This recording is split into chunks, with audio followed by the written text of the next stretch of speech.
ఇన్ని ఇన్ని తన్నులు తిని మిలిటరీ హాస్పిటల్ రిపోర్ట్లు ఇంత క్లియర్గా ఉండి కస్టోడియల్ టార్చర్ జరిగింది అన్న నాకే నేను న్యాయం చేసుకోలేకపోతే ఇంకా కామన్ మ్యాన్కి ఇంకా న్యాయం జరుగుతుంది అన్న దాని మీద నమ్మకం పోయి ప్రమాదం ఉంటుంది. కాబట్టి నేను నా నిర్ణయం నేను తీసుకుని, చాలామంది అనుకుంటున్నారు దీని వెనక ఇంకెవరో ఉన్నారు, పార్టీ పెద్దలు ఉన్నారని. నేను ఎవరితోటి మాట్లాడాల. Law should take its own course of action అనే ఉద్దేశంలో నేను ఆ కంప్లైంట్ని ఇవ్వటం జరిగింది. డెఫినెట్గా ఇక్కడ న్యాయం జరిగితే ప్రజలకు కూడా వాళ్ళకి జరిగిన అన్యాయాల మీద చట్ట ప్రకారం న్యాయం జరుగుతుంది అనే ఒక నమ్మకం వస్తుంది అనేది నా విశ్వాసం. చూద్దాం మరి నా విశ్వాసం ఏమవుతుంది అనేది తెలుస్తుంది. సో ఇప్పుడు ఈ ప్రభుత్వం మీద, మా ప్రభుత్వాన్ని కూడా అనొచ్చు, నేను మంత్రివర్గంలో లేనంత మాత్రాన మా ప్రభుత్వం అంటంలో తప్పేం లేదు. మా ప్రభుత్వం మీద ఇప్పుడు ప్రజలు ఎంతో విశ్వాసం, అతి విశ్వాసం అని కూడా చెప్పచ్చు, అంత విశ్వాసం ఉంది. కాబట్టి ముఖ్యమంత్రి గారు చెప్పినట్టు అత్యంత బాధ్యతాయుతంగా ఉండాలి. డెఫినెట్గా ఉండకపోతే ఇక్కడ ఏ నాయకుడిది కాదు గొప్ప, ప్రజలే గొప్ప అని ప్రూవ్ చేశారు. అప్పుడు అతనికి 151 ఇచ్చారు, ఇప్పుడు ఇక్కడ 164 ఇచ్చారు. ఇచ్చింది ఎవరు? ప్రజలు. అప్పుడు తెలుగుదేశానికి 40 వచ్చింది, ఇప్పుడు ఇతనికే 40 వచ్చింది. సో ఆ 20% అన్నది that will make all the difference. ఆ 20% అన్నది 57% వచ్చింది. 40 పెద్ద పార్టీలకి నార్మల్గా స్టాండర్డ్గా ఉంటారు.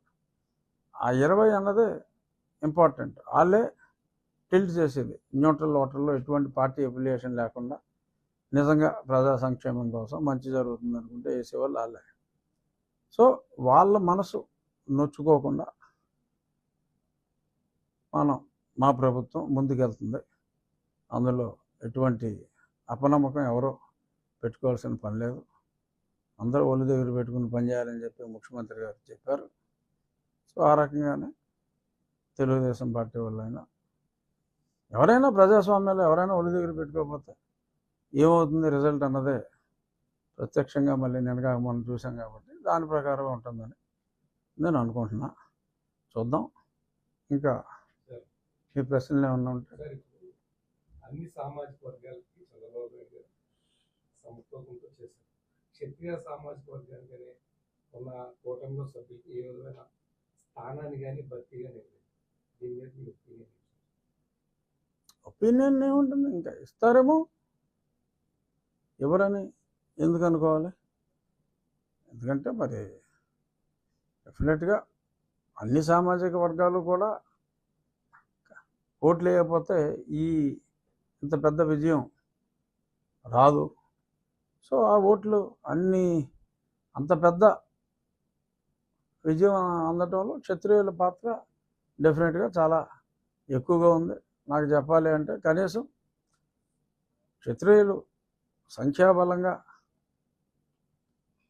ఓకే కాస్త ఒక 1% అయినప్పటికీ చాలామందిని, ఎందుకంటే సమాజంలో అందరికీ తల్లో నాలుగులో ఉంటారు కాబట్టి చాలామందిని ఇన్ఫ్లుయెన్స్ చేసే కెపాసిటీ ప్రజల్లో గౌరవం ఉన్న, అంటే వేరే కమ్యూనిటీలు గౌరవం లేదని నేను అంటున్నా, ప్రజల్లో వన్ ఆఫ్ ది గౌరవం ఉన్న కమ్యూనిటీస్లో క్షత్రియ కమ్యూనిటీ కూడా ఉంది. కాబట్టి ఆశించటం సహజం. ఇంకా టైం ఉంది కాబట్టి ఎవరో ఒక క్షత్రియుడికి, నాకని నేను అంటలా, ఎవరో ఒకరికి ఏదో ఒక పదవి ఇస్తారేమో అని నేనైతే అనుకుంటున్నా. అందరికీ ఒకేసారి ఇవ్వలేకపోవచ్చు. కాన్స్టిట్యూన్సీలో మీరు ఎమ్మెల్యే క్యాంపెయిన్ ఉండగానే మీరు నియోజకవర్గంలో ఒక గ్రామాన్ని మోడల్గా తీసుకుని ముందుకి వెళ్ళే ఉద్దేశంతో వచ్చేస్తారు. ఇది ఆ గ్రామం ఏంటి, ఆ గ్రామంలో ఏం చెప్పడం అంటే కాదు, నేను ఇన్స్పిరేషన్గా తీసుకున్నదే ప్రాతల మరక. ఆ గ్రామంలో మరి శివవర్మ గారు ఆ గ్రామాన్ని అభివృద్ధి చేసిన తీరు చూస్తే అసలు నాకు